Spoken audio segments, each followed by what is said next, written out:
Hey guys, Blocktrain here with another coin review, and today I wanted to talk about Monero, or XMR for short. Now, Monero is a privacy payment coin.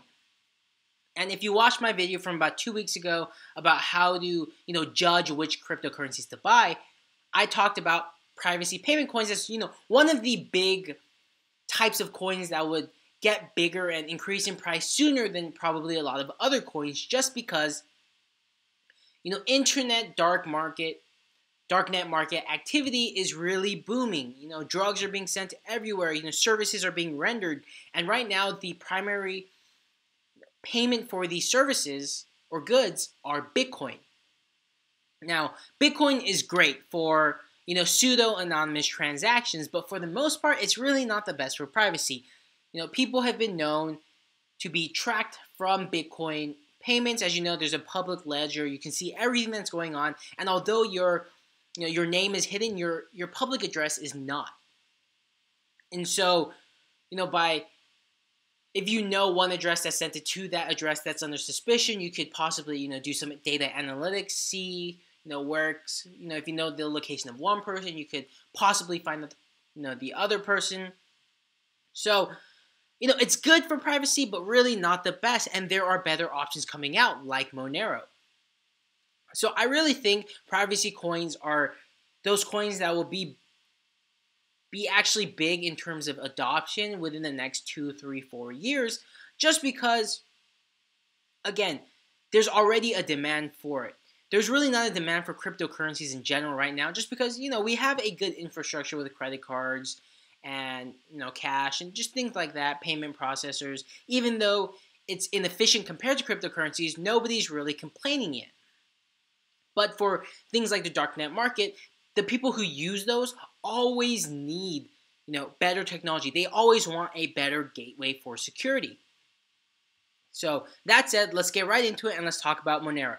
So what is Monero? Monero is the leading cryptocurrency with a focus on private and censorship-resistant transactions. And Monero transactions are confidential and untraceable. So I actually can't comment too much about the technological aspects of Monero, and I actually think that's the most important part. So if you are considering investing in Monero, please just use this video as a supplement, because what I'm going to be talking about is looking at Monero as a whole and kind of showing you guys how, even if you don't know exactly what the tech is doing, if the tech is solid, just because most people aren't going to be technologically literate in the sense where they know exactly what Monero devs are doing. But you can take a look at the ecosystem, take a look at the community, and see that for something like a privacy coin, Monero is really well set up. But one thing I will talk about is fungibility. So it says here that Monero is fungible. So basically what that means is Bitcoin is non-fungible. And what that means is that, let's say your coins get hacked and this hacker has, say, 100,000 Bitcoin. What the Bitcoin network can actually do is they can mark those coins and they can say these coins were hacked. So once the hacker tries to spend those coins, people will realize, okay, well, this guy might be the hacker. He's using, these marked coins that were taken by the hacker. As you can see, this is really detrimental for things that, have to deal with illegal activity, and that's really where I think the use case for Monero comes out. So right now, Bitcoin is really the #1 coin for things like the darknet markets, but like I said, they're always looking to upgrade, and those markets, which will be really key for something like Monero, they're already, branching out. They're already accepting Monero and different privacy coins. So again, I really think Monero's fungibility is a really good sign. A lot of other coins have it, but it's something that's definitely required for a privacy coins. Now, in terms of actual tech, I'm just going to give you guys a brief rundown. So the idea is that there are just two aspects of privacy. So there are ring signatures and there are stealth addresses. So what that means is, let's say John is trying to send payment to Bob. So ring signatures come into play to hide John. So John sends payment to Bob. So we're not going to talk exactly about how the payment works, but let's just say John sends payment to Bob. The way the transactions are recorded is through a ring signature. So what that means is, even So the transactions are recorded as a group, as a ring, let's say. So John actually sends money to Bob. But in that transaction, there are also 4 other quote-unquote people sending money to Bob. And they're all equal. You can't tell them apart from each other. So one of them is John, but you can't tell which one is legit, you know? You can't tell that John is the one who sent it to Bob. You have to just look at the 5 and say, okay, one of these guys is the real guy. Now, how they do that is beyond me. You know, that's just the impression I got when I read through, the brief overviews of the technology. And that's how they hide the identity of the seller to the third parties looking into the network. Now, for Bob, who's receiving the payment, what he does is he gives John a one-time address to send the money to. And so John can send the money to that address, but only Bob can receive money from that address. But that address actually has nothing to do with either John or Bob. It's just this one-time address that's made to kind of facilitate the transactions between the two. So that way Bob's identity is hidden because this address actually has nothing to do with Bob. And John's identity is hidden because of the ring signatures. So that's just the basics of how Monero transactions work. There's obviously a lot more that goes into it. I've definitely missed some stuff. And if you're going to invest, I highly encourage you to go out and find out for yourself. So that said, let's talk about the Monero community, and the team, because this is really where I think Monero shines as a privacy coin. So before I talk about the team or the community, I want to talk about the general requirements, or when you just think about it, what would be good for a privacy coin in terms of the team. Now, obviously, decentralization is a must. If somebody can change the network, that's a very bad thing. That compromises the entire network. And so Monero actually has done this thing where they hard forked in order not to have ASICs specifically for Monero. So if you're not familiar with ASICs and kind of the mining ecosystem, Monero is a coin that is mined. So you have to expend energy to get Monero, and that Monero is then put into exchanges, facilitated, sold, bought, whatever, just like Bitcoin. And there's actually a company called Bitmain, which creates new technology that makes it much easier to mine Monero, just because the machines that they make have so much power in them, are just geared towards mining. And so they made this machine specifically for mining Monero. Now what this does is it kind of centralizes mining to these people who have this technology. People who just use regular GPUs to mine, it's no longer worth it for them, because these people with the new technology get so much more Monero, do it so much faster than them, that it's really not worth the energy expended.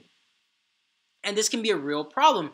And there's a lot of debate going about this with Bitcoin and Ethereum, which are also mined by these ASICs, just because it causes the person who has the most ASICs, which is Bitmain, because they make the thing, and thus, the cost for actually making it is way less than the cost for buying it, because they're also making a profit off of selling those.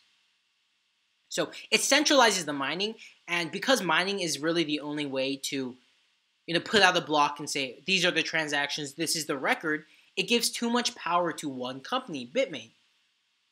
So what Monero actually did was, once Bitmain announced that they were making an ASIC specifically for Monero, they hard forked. They said, okay, we're going to adjust the algorithm so that you can't use these ASICs, because that's not what we want. It might be easier, it might be better, but it's too expensive, and we don't want that kind of centralization. Now, I think that's really key for a privacy coin like Monero, because at the end of the day, even if transaction fees are kind of high, even if transaction speeds are, pretty high, at the end of the day, the most important thing about Monero is its privacy and decentralization, the inability of anybody to control the network. And so that said, the team is literally just a bunch of people coming together. It's a grassroots organization. So it's just a bunch of enthusiastic people coming in together, coding for Monero, and the community decides what direction they're going to take. It's honestly, it's a culmination of everything blockchain hopes to be, and it's really the closest thing, in my opinion, that we have to a decentralized autonomous organization. So that said, there's a list of just people from all around the world and their commits to the Monero coding infrastructure. You have Fluffy Pony, Monero Moo, Original, Anonymal, just random people from all over the world just saying, okay, here, let me code some more into Monero. And the way it's implemented is once people who are running nodes, who are running, who are mining, they say, okay, I like this. And there's a whole community, discussing, deliberating, and deciding together. And I think that's an amazing ecosystem for something like Monero, which is a privacy coin. So just to contrast this, let's talk about something like Ethereum, which is a platform coin, or, like Ripple. These coins, well, not Ethereum specifically, but Ripple has, a centralized developer team. And this is also a factor of cryptocurrencies and blockchain that not a lot of people think of, which is the dev team, which is, who decides what direction the coin is going in terms of its code and its functionality. And centralization of that can actually be a good thing for efficiency, but by having so many different people in Monero, trying to implement different things, having different ideas, what you actually get is a coin that evolves with the people who want to use it. What's important to the people who are using Monero is important to the people who are developing Monero, just because those two have to align for them to go in the same direction. And it's very similar with something like Bitcoin or Ethereum. And Ethereum is actually very decentralized, developer-wise. Bitcoin is not because of Blockstream. And that's actually a very big point of contention for something like Bitcoin, which is because even if it's open source software, sometimes what happens is a bunch of developers come together and they make a name for themselves, people like them, and they follow that direction, which is good until they have, control over the communities that discuss this. But Monero isn't like that at all. There are over 200 developers constantly working, or even if they're not, just, contributing where they can. There's an active community who really like Monero. And overall, even if you're not sure if the tech is solid just because you're not a technological person, it's cool to see that the infrastructure and the community around Monero really is what you want for a privacy coin, which is, an open source, decentralized community of developers and nodes and miners. And Monero has gotten all that in spades, and that's why I think it's one of the best privacy coins out there.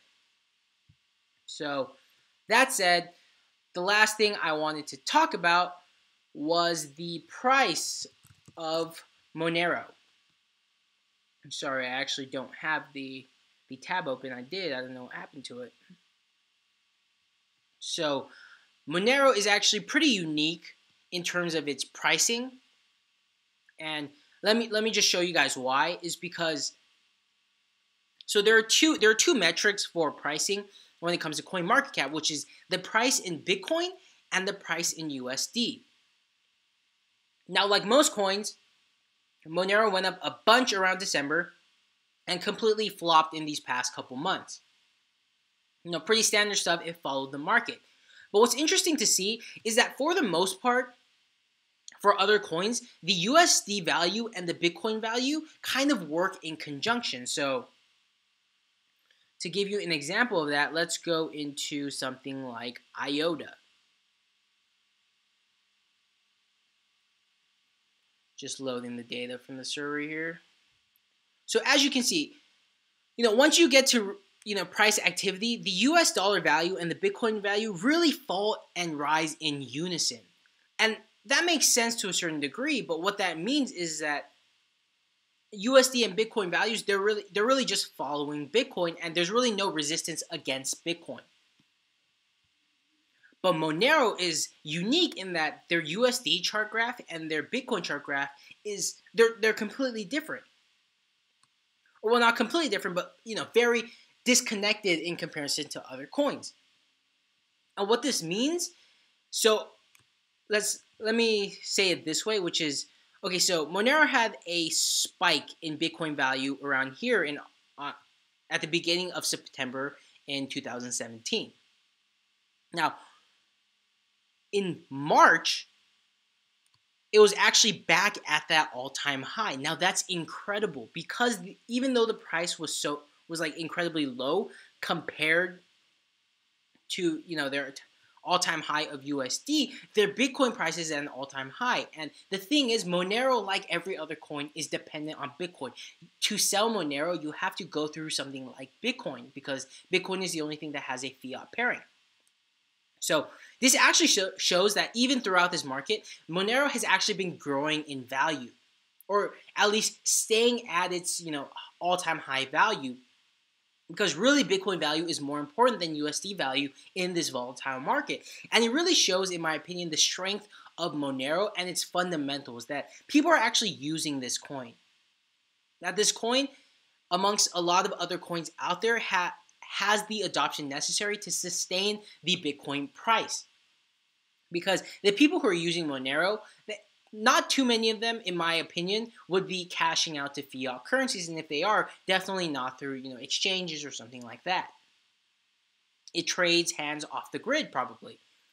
And so I really think there's a community and adoption behind Monero that there really isn't for a lot of other coins, even the coins that I made videos about, which is most of these coins don't have the adoption there. And I think Monero is really there in terms of adoption.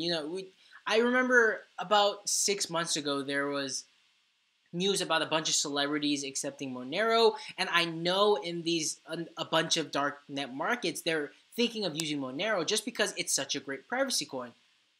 So again, Monero is really getting there in terms of adoption, and the cool thing is that there's really not that many places to look for adoption. For something like Nano, Litecoin, or Bitcoin, literally any business or anything that has to do with money, you can substitute it with Bitcoin because they're basically just money.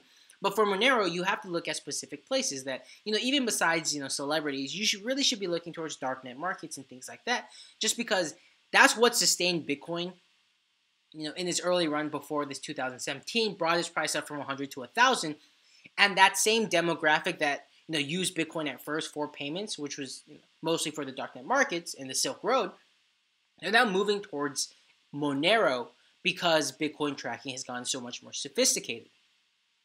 So I just think that even within the next year, Monero in terms of adoption will skyrocket. And although there is some competition, Monero is really making its name as the front runner for a privacy coin. So yep, that's my rundown of Monero. Again, if you are going to invest, I strongly recommend that you look more into the technological aspects of it yourself and go into the subreddit community for Monero, or just around forums, and ask about it, because there are a bunch of people willing to help you out. The Monero community is amazing. So thank you guys for watching my coin review, and I will be back soon actually talking about this specific phenomenon with Bitcoin and USD value and why you should be looking at Bitcoin value versus USD value.